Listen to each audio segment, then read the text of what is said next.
Assalamualaikum. Waalaikumsalam cik. Ada apa ya cik? Tadi aku nampak kau berlumba dengan kereta lagi satu tu. Mana kereta tu pergi? Tahu lah saya cik.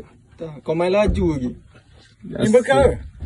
Tak kenal kat siapa tapi dia ajak starting saya on je. On. Ni cek kereta ni macam pelik macam kereta saya clear lah cik. IC lesen ada? Tak IC tak dah. Tak bawa cik dekat rumah. Kau macam mana lupa ni? Lupa pula nak bawa. Saya nak pergi beli je. Ada kat rumah je.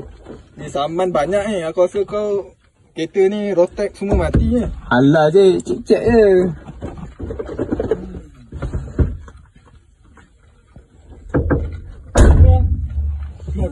Terus keluar pula. Ada macam luar. Bot. Sabarlah cik ni pun. Tak apa. Sekarang ni nak settle macam mana? Bukan main. Bukan main. Takut lu kita. Takut lu. Kita bincang mudah-mudah je lah cik. Tak payah menyusahkan pihak. Tapi kalau aku keluar saman lagi untung.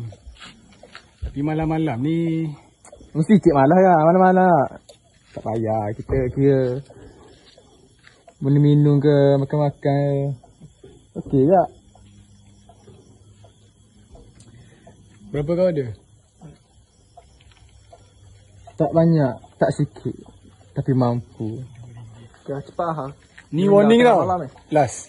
Okey. Kalau aku nampak kau lagi, siap kau. Mana? Sekejap. Tunggu. Sekejap. Clear. Cepatlah malam ni. Nak balik ni. Dekat sikit. Okay. Jam. Cukup. Boleh lah ni. Ini kau. Okay, fine. So balik. Ngam. Okay, baik cik. Terima kasih. Ciao.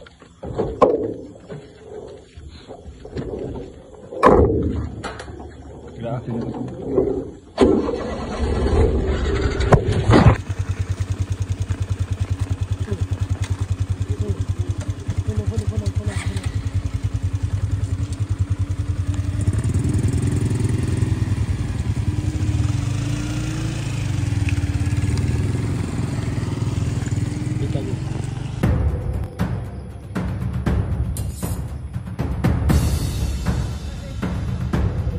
Hello, BT.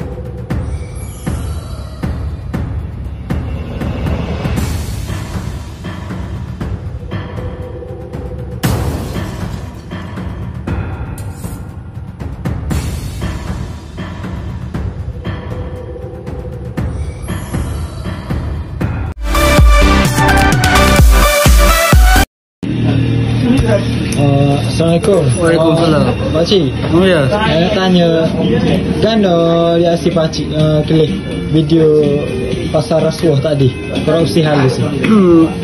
Reaksi pakcik video tadi tu, bagi pakcik kita kena jauhi pada rasuah.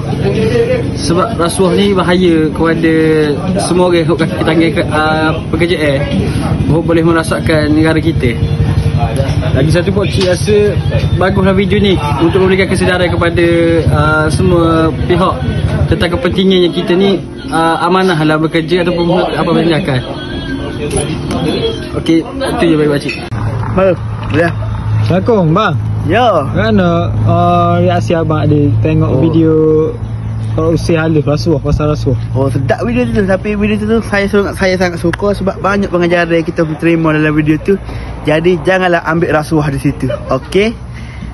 Boleh.